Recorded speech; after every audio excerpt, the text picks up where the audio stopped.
Ya, Bismillah, Alhamdulillah, wassalatu wassalamu ala Rasulillah. Ya, jadi memang apa ya? eh eh, saya sebenarnya jarang menceritakan hal-hal yang lalu, cuman mungkin ini untuk sebuah hal yang mudah-mudahan bisa bermanfaat ya. Eh, ya, sebagaimana mungkin yang juga teman-teman sudah ketahui tentang hal yang sudah berlalu terhadap diri kami juga, dengan beberapa orang ya. Ya memang dulu kita apa ya, ya ada pernah memasuki dunia apa ya istilahnya sekarang ini, Musik. ya dunia, ya mungkin secara gamblangnya kita bilang langsung dunia musik lah ya. Kita tahun 2000 kalau tidak salah itu, puncaknya itu tahun 2005 terbentuknya grup, boleh tidak saya sebut ya, Safe lah ya, Safe Band tahun 2005 itu bersama dengan, atau sebelumnya ya, saya dengan teman-teman yang diprakarsai oleh salah seorang teman kami. Ada Romi, ada siapa, Riza, Naim, dan saya serta Aci, Faris Aci ya. Kita berlima. Kemudian ya sempat terbentuk album itu tahun 2005, album pertama. Kita rekamnya waktu itu di Jogja. Jadi memang sebelum itu saya kan sudah lama berkecimpung di dunia musik. Musik ini adalah sesuatu yang saya geluti dan juga saya cintai ya. Bergelut di dunia itu kurang lebih beberapa tahun hingga kemudian diajak bergabung ya dengan grup Safe ini ya, bersama-sama dengan Riza waktu itu ya. Kemudian sudah bergabung rekaman album pertama, tetapi waktu album pertama belum ada Aci kalau tidak salah waktu itu ya.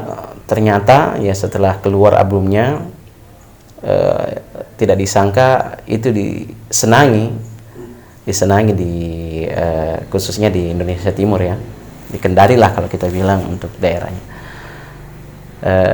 Memang sebelumnya kan mereka juga sudah pernah apa ya istilahnya, lakukan konser-konser itu sebelum saya bergabung ya. Kemudian mereka sudah dikenal ya, hingga kemudian terbentuknya album ini makin menjadi viral lah untuk Indonesia bagian timur ya saat itu. Ya sedikit banyaknya akhirnya kita merasakan ya dunia ya, apa ya, kalau kita bilang artis mungkin juga karena skalanya tidak terlalu besar ya, mungkin dia hanya skop Indonesia Timur, tetapi untuk saya melihat untuk gaya hidupnya apa, aktivitasnya ya mengarah ke sana, karena kita hari-hari kita dipenuhi dengan jadwal latihan kemudian konser, jadi kita sempat kemana-mana waktu itu. Jadi memang ya waktu itu ya sebagaimana yang Anda tahu ya, kalau namanya kita seorang musisi kemudian lagu-lagunya kita disuka, otomatis di sana ada orang-orang yang suka dengan kita, yang mereka kemudian menjadikan kita sebagai idola ya. Sudah seperti itulah, artinya itu berjalan selama beberapa tahun.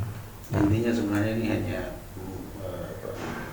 keberlanjutan dari hobi yang dimiliki sejak hobi yang dimiliki sejak sekolah.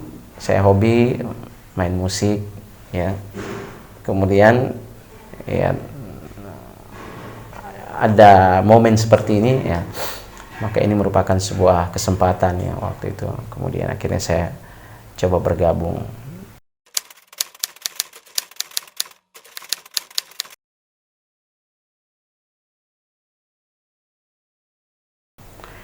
Ya, ya mungkin hal-hal ini datang tidak secara sekaligus ya. Jadi memang yang menggeluti dunia ini, ada sisi apa ya, dia seperti mata koin kan. Ada sisi kita senang, ada sisi ketika kita misalnya merasakan kegelisahan. Saya juga tidak tahu dulu waktu awalnya kan main musik ini kan kebanyakan karena lingkungan teman-teman senang, ya kita senang. Kemudian hingga kemudian puncaknya ya mulailah lebih profesional ya, kita katakan lebih profesional. Tetapi memang saya waktu itu nggak tahu juga, memang belum tertanam mungkin dalam diri tentang apa yang ingin saya capai dalam musik ini. Ya, saya hanya berpikir saya main, saya senang, bikin lagu senang, kemudian dapat uang, ya, dapat uang begitu. Jadi tidak ada perencanaan yang matang, ya, seperti itu, mungkin seperti itu.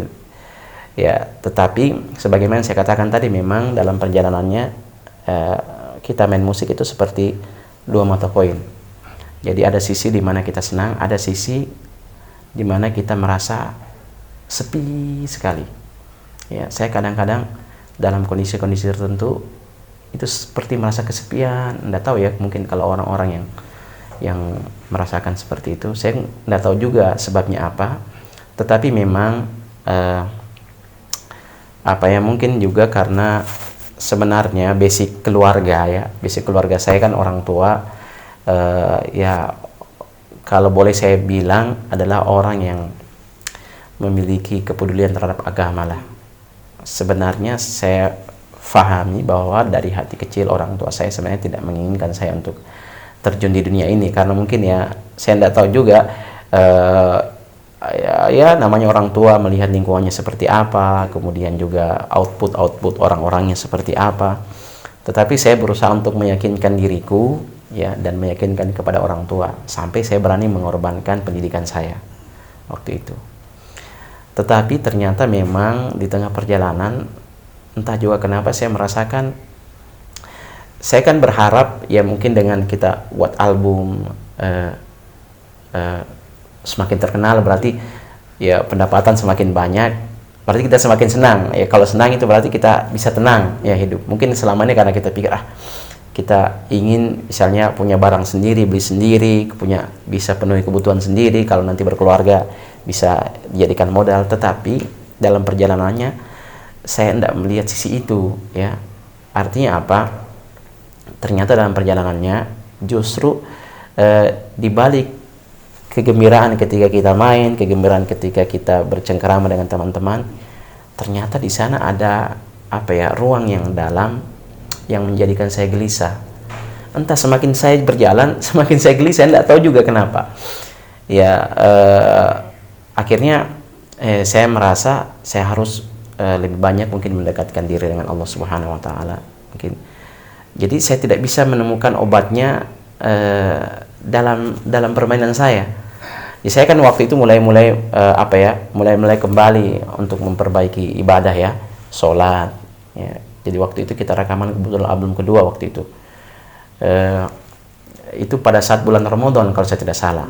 Pada saat bulan Ramadan. Jadi memang saya memperbaiki diri. Mungkin juga saya tidak tahu sebab apa, yang jelas yang saya tahu bahwasanya Allah berikan semacam tanda kepada saya, ya, untuk lebih mendekatkan diri kepadanya. Jadi saya mulai mengaji Saya main, tapi entah juga saya sampai hari ini juga saya tidak bisa menjelaskan secara detail seperti apa itu. Yang jelas saya merasakan kegelisahan, ya. Saya merasa gelisah ketika saya main, berkumpul dengan teman-teman, senang, tapi kayak saya merasa semakin ya satu kata yang bisa menggambarkan gelisah itu saja, ya, tidak tenang lah, ya. Kepikiran di masa datang, takut dengan namanya kematian, tidak tahu kenapa seperti itu muncul perasaan-perasaan seperti itu, sampai ketika saya waktu itu mungkin juga ada kejenuhannya, karena saya pikir kita bayangkan hidupnya dari main, latihan, kemudian jadwal main, ketawa. Jadi saya pikir kehidupan hanya berputar di situ saja. Saya pikir kapan tenangnya kita, ya, kapan tenangnya. Kemudian setiap hari kita habis bangun main, konser lagi, kemudian bercengkarama lagi dengan teman-teman, ya. Saya manfaatkan waktu-waktu untuk beribadah. Ternyata memang sampai saya mengambil sebuah kesimpulan, sepertinya saya tidak bisa mengandalkan akan hal ini, ya. Saya juga kan mengambil pelajaran dari beberapa orang-orang yang saya kenal, dari orang-orang yang berkecimpung di dunia ini. Ya, saya tidak menafikan, ya, tetapi saya melihat di usia-usia tua mereka seperti itu, ya. saya pikir saya tidak ingin seperti ini. Ya di sisi lain juga dari secara itu tadi kegelisahan yang senantiasa mendorong, hingga akhirnya jadi mulai waktu itu saya ya kemana-mana bawa Al-Quran. Kalau konser itu saya jadi ada casing gitar kan, saya Al-Quran itu saya taruh di dalam casing, jadi saya baca. Entah kenapa saya baca senang untuk menenangkan hati. Saya secara fitrah merasa saya semakin jauh ya, saya semakin jauh. Saya main, kemudian berdoa juga kita kalau main. Tetapi saya main, orang-orang di sana pada, ya subhanallah, saya melihat orang-orang pada di depanku begitu banyak orang, kemudian pada laki-laki perempuan pada pelukan. Itu saya ya mungkin ada semacam teguran di hati saya ya. Kemudian rasa-rasa ini yang kemudian terakumulasi sampai ya kemudian saya mungkin mendapatkan firasat yang tidak enak dalam diri saya hingga saya memutuskan untuk keluar.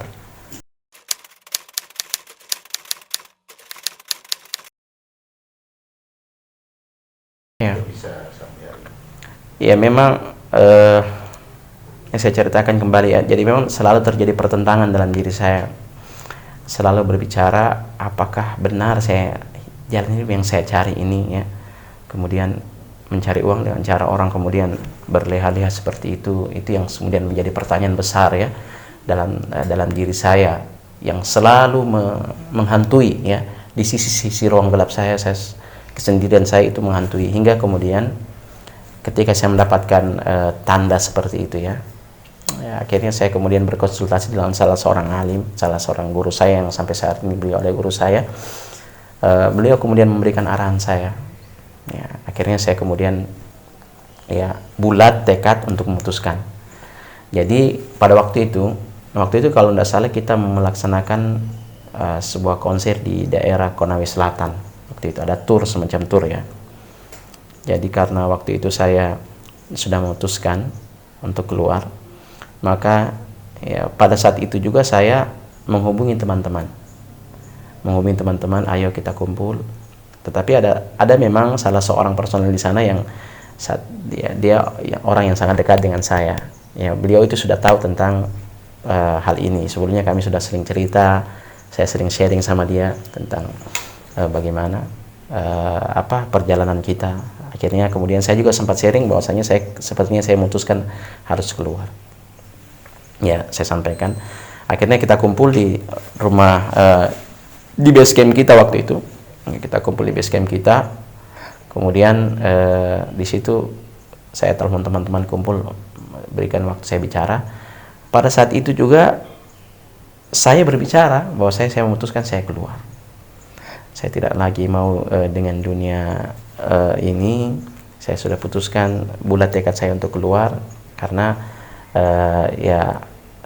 itu tadi dari kegelisahan, berangkat dari kegelisahan hingga kepada pengetahuan tentang hukumnya. Saya kemudian mendapatkan penjelasan yang gamblang dari guru saya bahwasanya ya Rasulullah SAW melarang kita ya seperti itu. Akhirnya saya pun meninggalkan. Ya, saya sampaikan secara teman-teman, inilah prinsip dan keputusan saya ya.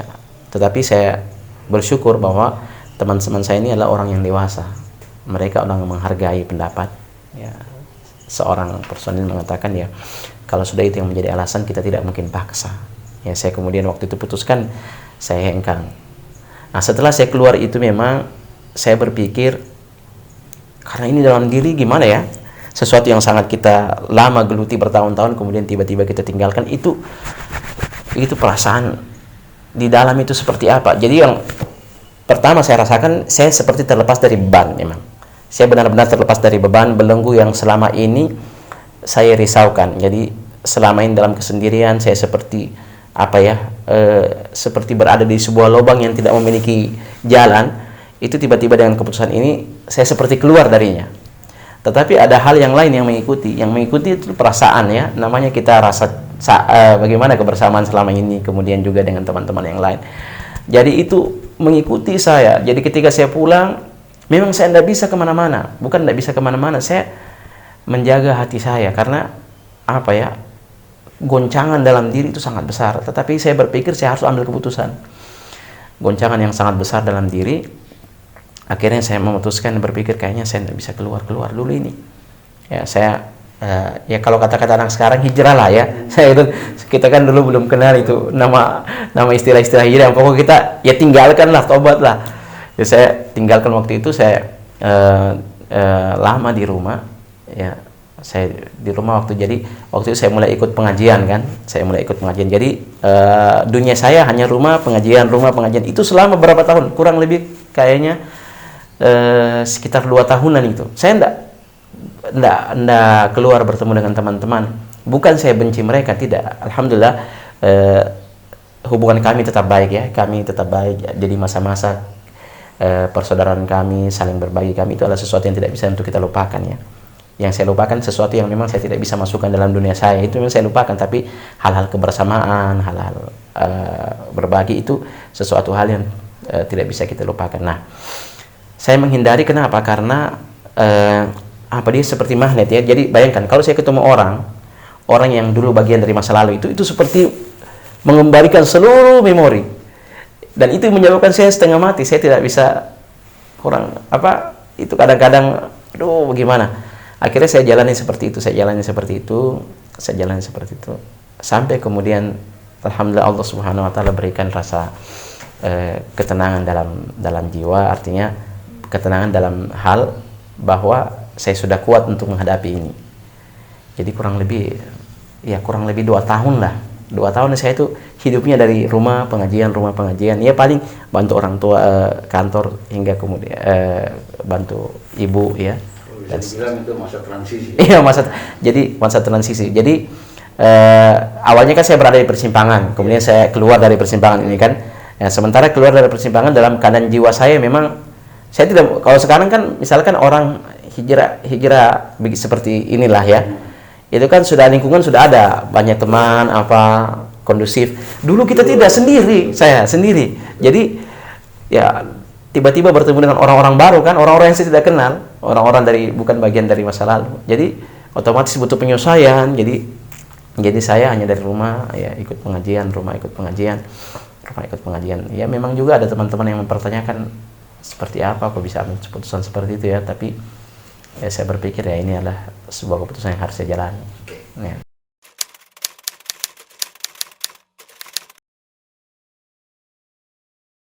Ya jadi memang ya mungkin betul seperti apa yang kita katakan tadi, bahwa saya berada di persimpangan, ternyata di tengah jalan terjadi pergeseran cara pandang ya. Ketika saya sudah mulai banyak membaca Al-Quran, kemudian membaca Al-Quran kembali, melihat, saya pelajari, lihat terjemahannya, kemudian akhirnya saya dapat sepertinya apa yang saya jalani ini tidak ya, ada uang sih, tapi seperti, karena kan kehidupan seperti ini kan dia diikuti dengan gaya hidupnya. Jadi ya kita hidup seperti ini ya, kita mendapatkan pendapatan juga harus siap dengan gaya hidup seperti itu. Jadi saya melihat bahwa gaya hidup seperti ini bukan gaya hidup yang saya cari ya. Kita main, kemudian nongkrong ya sama-sama anak band, kemudian saling berbangga-bangga dengan berbangga-bangga dengan apa yang kita miliki ya. Sepertinya saya merasakan saya bukan orang yang seperti itu ya, dan itu yang saya tidak dapatkan di sini, sehingga kemudian saya membaca Al-Quran, banyak membaca Al-Quran, sehingga saya melihat ternyata memang ini bukan sesuatu yang saya cari. Jadi ternyata ketenangan yang saya dapatkan justru ketika saya sholat, justru ketika saya baca Al-Quran, ketika saya mulai main musik, itu semua buyar lagi. Jadi ibaratnya saya sudah menyusun semacam bangunan seperti ini, ibaratnya dia runtuh dalam sekejap ya. Jadi itu seperti itu yang saya rasakan, sehingga saya pun mengambil kesimpulan kayaknya saya harus meninggalkan dunia. Saya kan belum banyak tahu tentang agama, maksudnya saya sudah ada basic agama dari orang tua ya, tapi saya belum tahu tentang kita ini seperti ini harus apa. Tapi yang saya tahu pada waktu itu saya takut mati. Itulah ya, saya sampai bilang sama teman saya, sahabat saya yang sampai saat ini, saya katakan sama dia, saya tidak mau mati dalam keadaan seperti ini. Itu saja jawaban. Ya, kita belum banyak tahu tentang hakikat dunia, tentang kehidupan akhirat.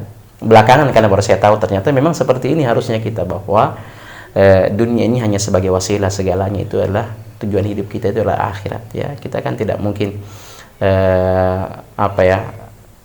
sampai kapan kita akan mengejar kesenangan di dunia terus ini, sementara umur kita semakin berkurang dan ajal kita tidak tahu kapan datang. Dan secara fitrah saya yakin, ya, saya dan teman-teman sekalian yang bergelut pasti memiliki rasa kata, kalau saya bilang bahasa haditsnya, wal ithmu mahaka fi nafsika, wal ithmu mahaka fi nafsika wa karihta an yattali alaihin nas. Yang dosa itu adalah sesuatu yang menyesakkan dadamu, ya, dan engkau tidak suka apabila orang lain mengetahuinya. Atau dalam bahasa lain juga, dalam riwayat disebutkan yang menggelisahkan dirimu dan kemudian menjadikan keraguan di dalam hatimu. Jadi itulah yang kemudian muncul pada diri saya, ya.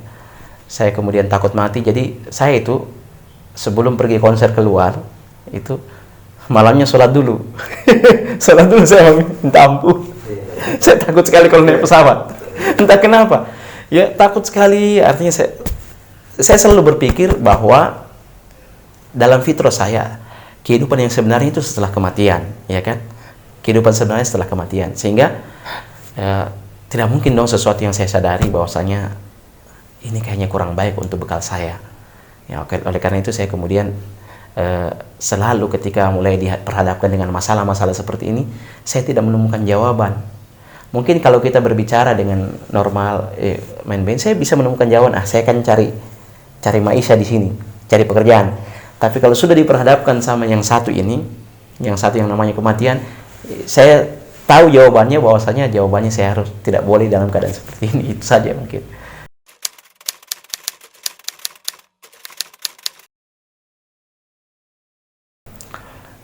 Ya, Masya Allah.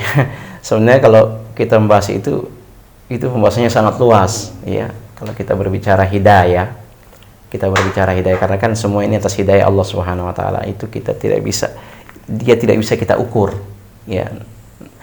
Tidak lantas bisa kita katakan ketika lingkungannya baik, orang-orangnya juga dalam akan baik.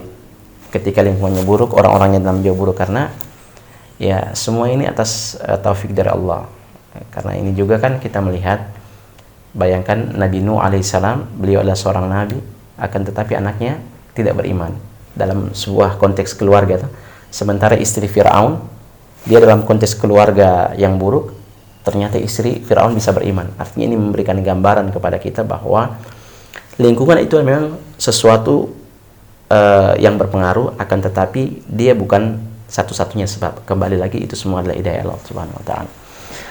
Tetapi saya melihat, ya, kalau kita berbicara dalam konteks ilmiah, ya, dalam konteks ilmiah, terlepas dari ini merupakan takdir Allah atau bukan, ya, kita membaca sesuai dengan ilmu yang kita diberikan, konteks ilmiah, bahwa memang pengaruh media itu kan juga semakin mendekatkan kita kepada ilmu pengetahuannya yang jauh dekat. Tetapi saya melihat justru dari media ini juga kemudian bisa menyebabkan jarak itu semakin jauh. Karena ya tentunya kalau kita misalnya sebagai seorang yang baik ingin memanfaatkan media untuk kebaikan, orang yang buruk juga memanfaatkan media untuk keburukan, ya. Ini media sosial. Media sosial maksud saya, media sosial. Mereka kan sekarang kan yang terkenal media sosial, ya. Kita lihat bagaimana berita-berita hoax, orang-orang gampang terprovokasi.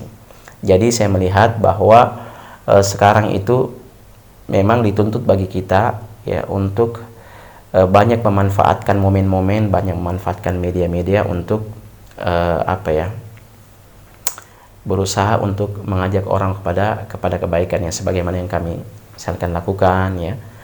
Tetapi kembali lagi bahwa taufik itu dari Allah Subhanahu wa taala. Kemudian juga ini butuh ya seperti yang antum katakan tadi, ya, kalau dulu misalnya ya lingkungan seperti dulu, kok sekarang semakin kesini semakin banyak orang berjihad tapi semakin banyak juga yang rusak. Memang itu adalah sebuah tantangan.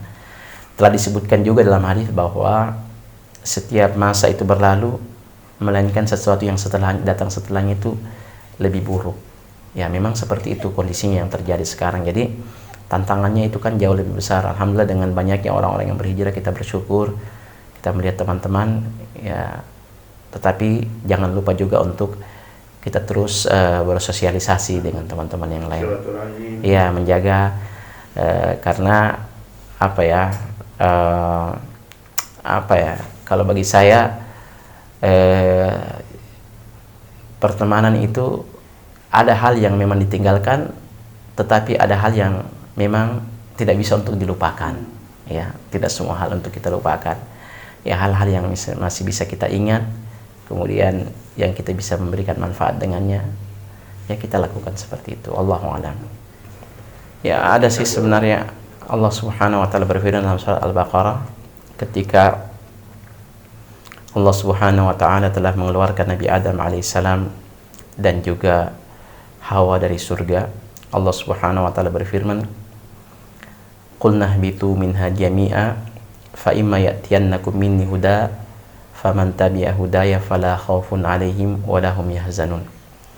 Kata Allah Subhanahu wa taala, turunlah kalian semua dari surga. Apabila nanti datang petunjuk daripada aku, barang siapa yang mengikuti petunjukku, dia tidak akan takut dan tidak akan bersedih. Jadi inti sebenarnya kehidupan kita ini adalah untuk menghilangkan rasa takut dan kesedihan pada diri kita. Itulah dia kebahagiaan. Misalkan kenapa kita mesti mencari ini, sebenarnya kalau kita melihat dan kita tarik sebuah garis lurus, ujungnya adalah sebenarnya kita ingin mencari ketenangan, kita ingin mencari atau menghilangkan kekhawatiran dan kesedihan kita. Al-hazan dalam ayat ini, dalam bahasa Arab, al-hazan itu adalah kesedihan terhadap sesuatu yang sudah berlalu. Al-khauf itu adalah rasa takut terhadap sesuatu di masa yang akan datang. Dua hal ini yang senantiasa menghantui kehidupan orang. Allah Subhanahu wa taala menjanjikan kalau kita mengikuti petunjuknya, maka ini akan mengobati al-hazan kita, rasa sedih terhadap sesuatu yang kita lalui, dan akan menghilangkan kekhawatiran kita di masa yang akan datang. Alhamdulillah, ya sedikit banyaknya saya sekarang sudah merasakan ya bagaimana Allah Subhanahu wa taala mengobati rasa sedih saya terhadap sesuatu yang sudah saya lewati di masa-masa yang lalu. Saya dulu itu kan senantiasa dirundung kesedihan, mengingat hal-hal yang lalu, mengingat memori-memori yang lalu, itu mendatangkan kesedihan. Kemudian alhamdulillah saat ini juga saya meniti jalan ini, saya tidak ragu tentang masa depan saya seperti apa, karena saya tahu bahwasanya Allah Subhanahu wa taala yang menciptakan yang lalu dan yang akan datang. Tentunya Allah Subhanahu wa taala juga yang akan memberikan kebaikan kepada kita. Ketika Allah menjanjikan kita tidak akan khawatir, maka Allah Subhanahu wa taala pasti akan memberikan ketenangan pada diri kita. Allah.